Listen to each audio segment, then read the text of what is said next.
નમસ્કાર, આપ જોઈ રહ્યા છો સ્પાર્ક ટુડે ન્યૂઝ. નવસારી મહાનગરપાલિકા દ્વારા શ્રાવણ અને ગણેશ પર્વના ફૂલોમાંથી અગરબત્તી અને ધૂપ બનાવવાનો અનોખો પ્રયાસ કરાયો.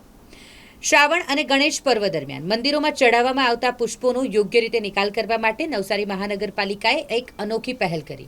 આ પહેલ હેઠળ શ્રાવણ માસ અને ગણેશ પર્વ દરમિયાન એકઠા થયેલા 100 ટનથી વધુ ફૂલોને સૂકવીને તેમાંથી અગરબત્તી અને ધૂપ જેવી પૂજા સામગ્રીઓ બનાવવામાં આવી રહી છે.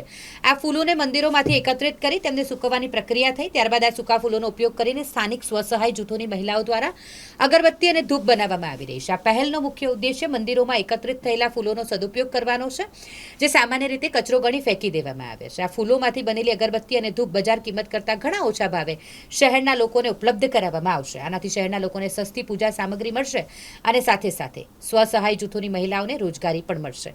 નવસારી મહાનગરપાલિકાની આ પહેલથી કચરાનો યોગ્ય નિકાલ અને પર્યાવરણની સુરક્ષા સાથે આર્થિક વિકાસને પણ વેગ મળ્યો છે.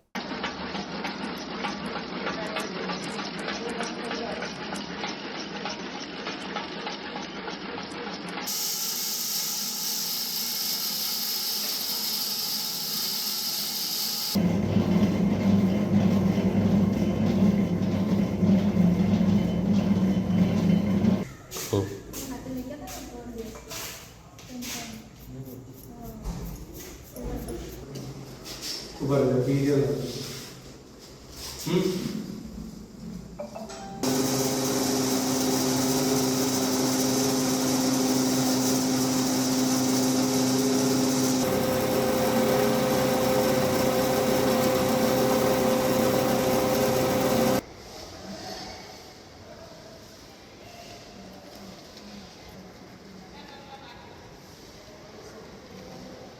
નવસારી મહાનગરપાલિકા દ્વારા એક સામાન્ય માણસની ધાર્મિક આસ્થા અને પ્રભુ પ્રત્યેની શ્રદ્ધાને ધ્યાનમાં રાખીને દરેક મંદિરો તથા જે ગણેશ પંડાલો હતા ત્યાંથી અમે એક પહેલ કરીને ફૂલ પૂજા પુષ્પને અમે એકત્ર કરીએ છીએ અને એને સૂકવીને એમાંથી અમે અગરબત્તી તથા ખાતર બનાવી રહ્યા છે.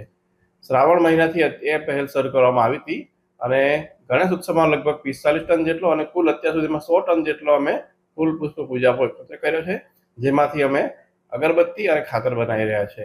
આમ આપણે ફૂલ પુષ્પ પૂજા પર ગમે ત્યાં નહીં ફેંકીને પર્યાવરણની જાળવણી પણ કરી રહ્યા છે.